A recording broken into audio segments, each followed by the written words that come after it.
everybody. Welcome back on the Wednesday night edition of Inside the Headset as we go to maybe some people call it North, some people call it West, whatever. But he's a real good guy. He's a good friend of mine, and I've enjoyed our first season and his first season. But he's head coach at Sturge Creek Redhawks, and that's Ben Caudill. How you doing tonight, Coach?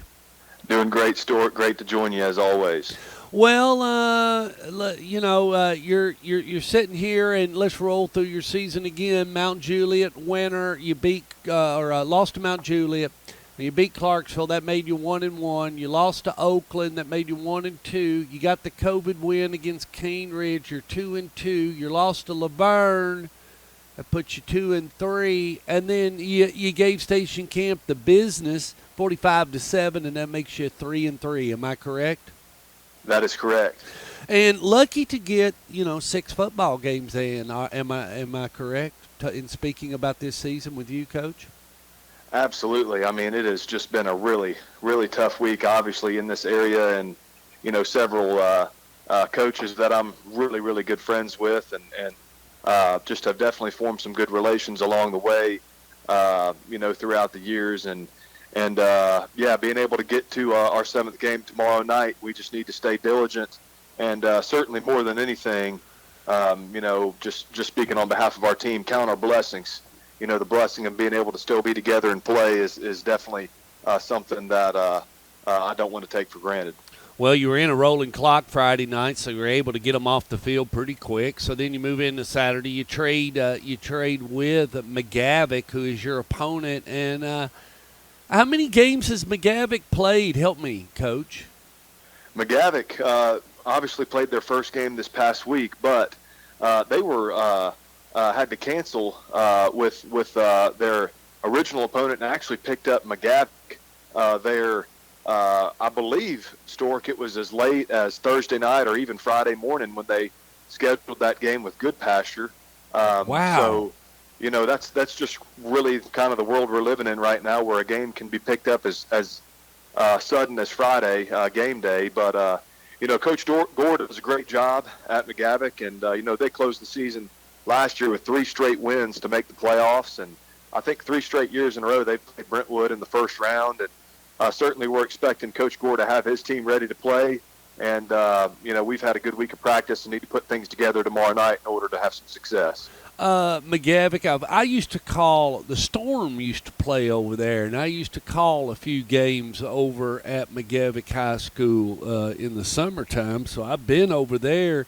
But this one's going to be at the Creek, and Stork Vision's going to try to make a little tour down. And I do appreciate you getting in touch with me with the video people. I've been in contact with them, and may try to do a pull-off of Judy the Beauty will not be joining us, and may come down to the Creek and get some of the video kids involved, and may try to pull off a broadcast and bring that to the fans. And I'm looking forward to coming down to the Creek tomorrow night.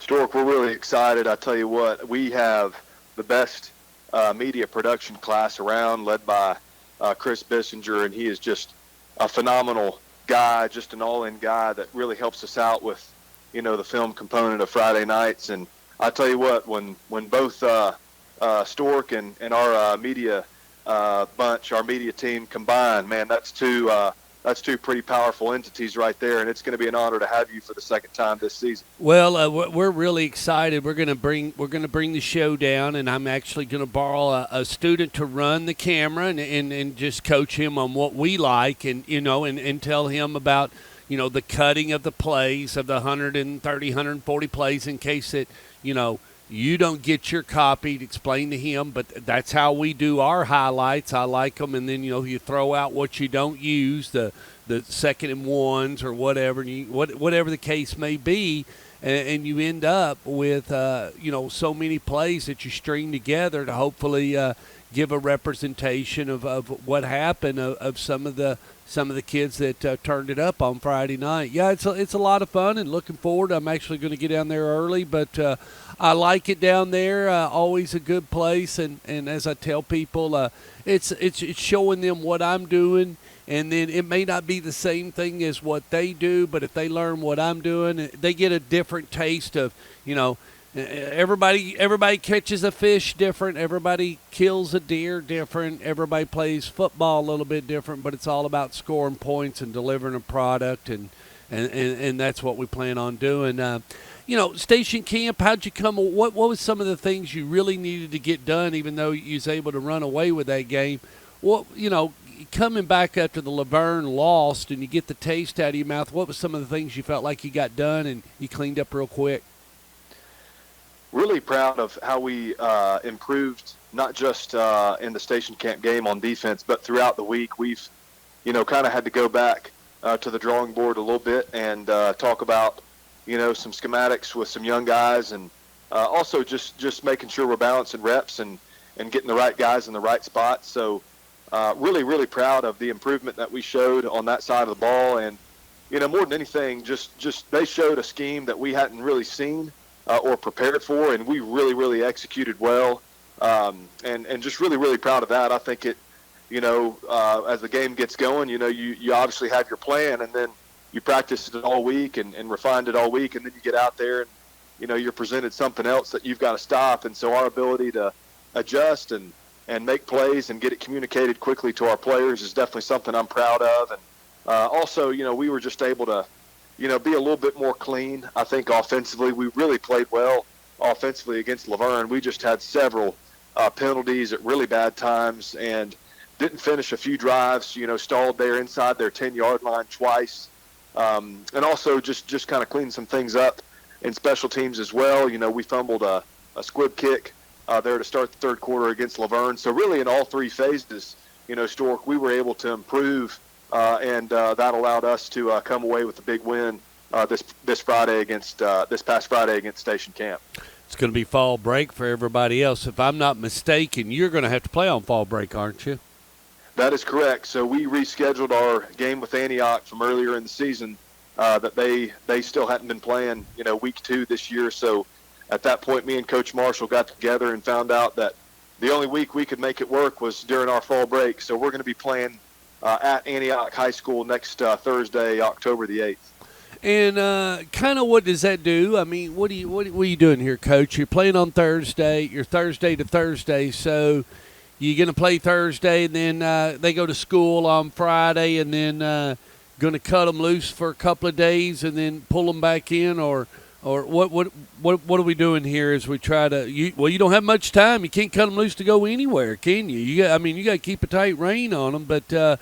I guess that would give them next Friday off. Is that kind of the thought?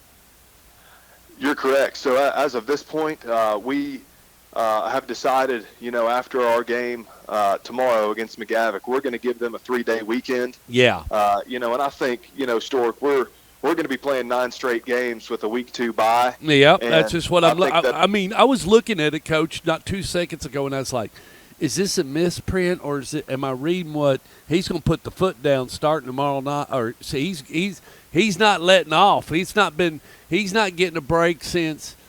Gosh, you won't have any break. You will have played straight through, basically.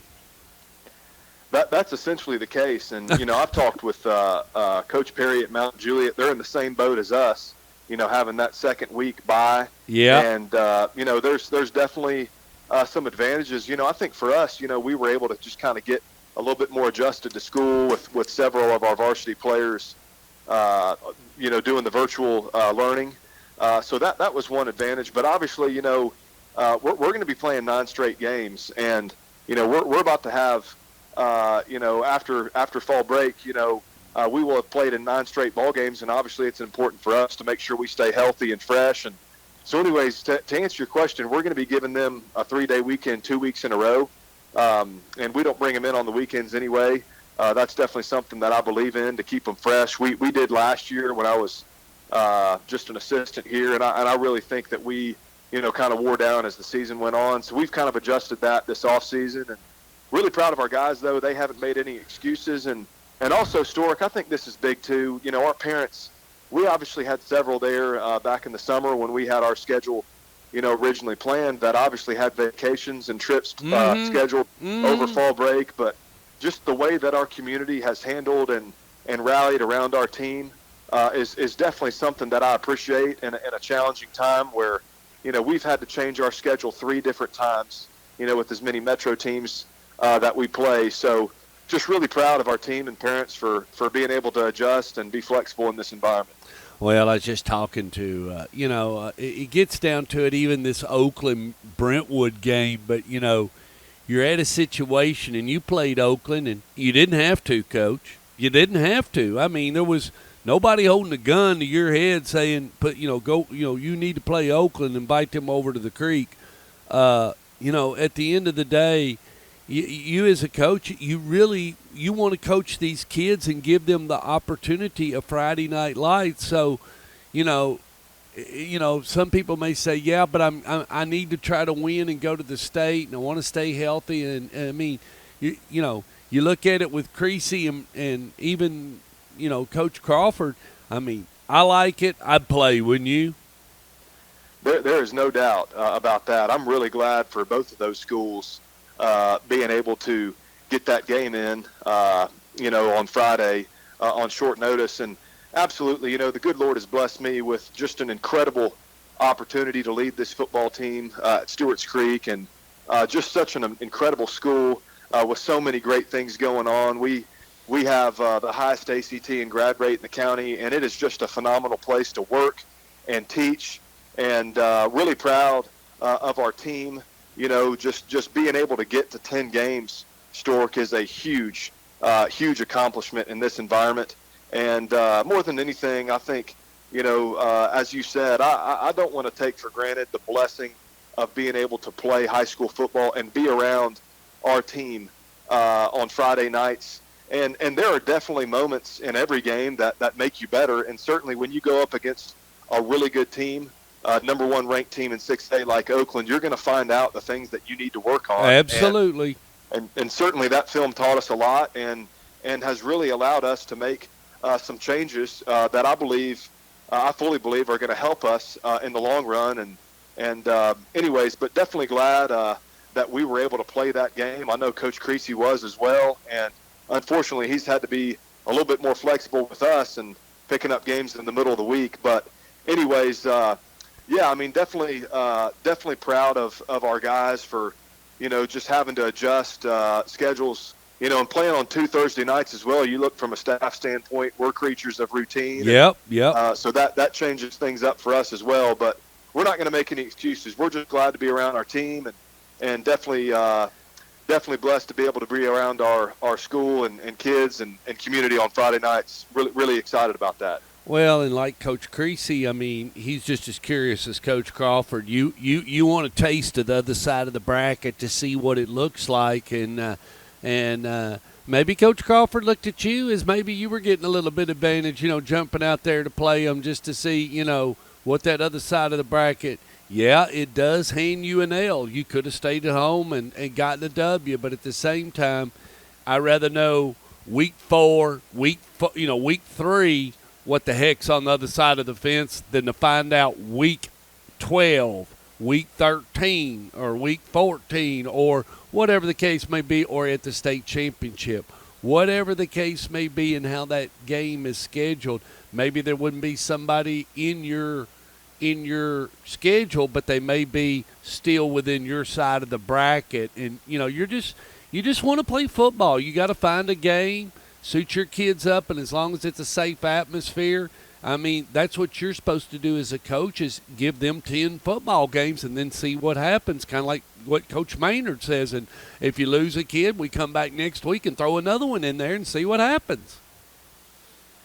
There's no doubt about it. I look back on my playing days and also just the big rivalry games, local rivalry games that I've been able to coach in, and that's something that I want to build here at Stewart's Creek, is some local games where, the fans just really, are excited about the game all week, and where players, kind of grow up and might have played summer baseball or, went to the same middle school with whoever we're playing. And so, that game against Oakland, honestly, was, it was sold out, I think, within 24 hours of the GoFan link going out. And certainly something that's on my radar, looking, out into the future is giving our kids those opportunities to play, because, we only have 2 Rutherford County opponents on our schedule right now. And, certainly, if we're able to make it work here this offseason, I want to make sure that we've got some local games. I just think it benefits everybody. Well, yeah, it's our gate. I mean, if I can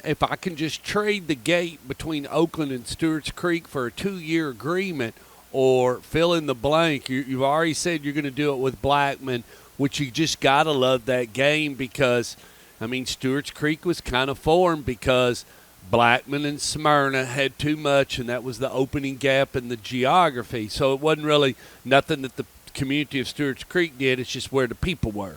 So, I mean, you just plant them where the people are. So, I mean, and where the next gap is. But I really like in the future that Blackman-Stewart's Creek matchup. It'll be a great gate game at both places. It's definitely a game that makes a lot of sense, and I would be very surprised if it doesn't happen, moving forward. But all those conversations are definitely something that I'm excited to have. Well, and even Riverdale. I mean, you got to think, that'd be a great gate for you. There's several out there. You just kind of, you don't know what you're getting yourself into. But hell, if you sign up for 2 years and don't like it, you can always try to, you can retrack and decide then. You can look in the halls and make a decision if you re-sign that contract with Ben. Well, I definitely am excited to, build this football program, for many years. Yeah. But right now we've got our hands full with this season, and definitely has plenty of challenges of its own right now. But absolutely, the opportunity for our kids to play, against a local game that wasn't supposed to happen is definitely something that made us better, and I'm really glad that we were able to get that game with Oakland in. Well, Coach, I guess I will see you tomorrow night. Everybody healthy? We are, Stork. Honestly, I think we're about as healthy as we've been all season. And, we are definitely getting healthy at the right time with two region opponents, this next 2 games that we have. So definitely glad that we've been able to get healthy, and really excited to have you at the creek again for the second time this year tomorrow night. Well, I'm going to be down there, and I've got one more after this one. It's the last game of the regular season, but it's on the schedule, and it's one that I looked at and I planned, and I really want to be there. But I will be there for the Smyrna and Stewart's Creek, but tomorrow night we'll be there for Smyrna and McGavock. So, Coach, until then, thank you for being on Inside the Headset, and I'll see you tomorrow night. Sounds good, Stork. Looking forward to it. And go Red Hawks. See you, bye.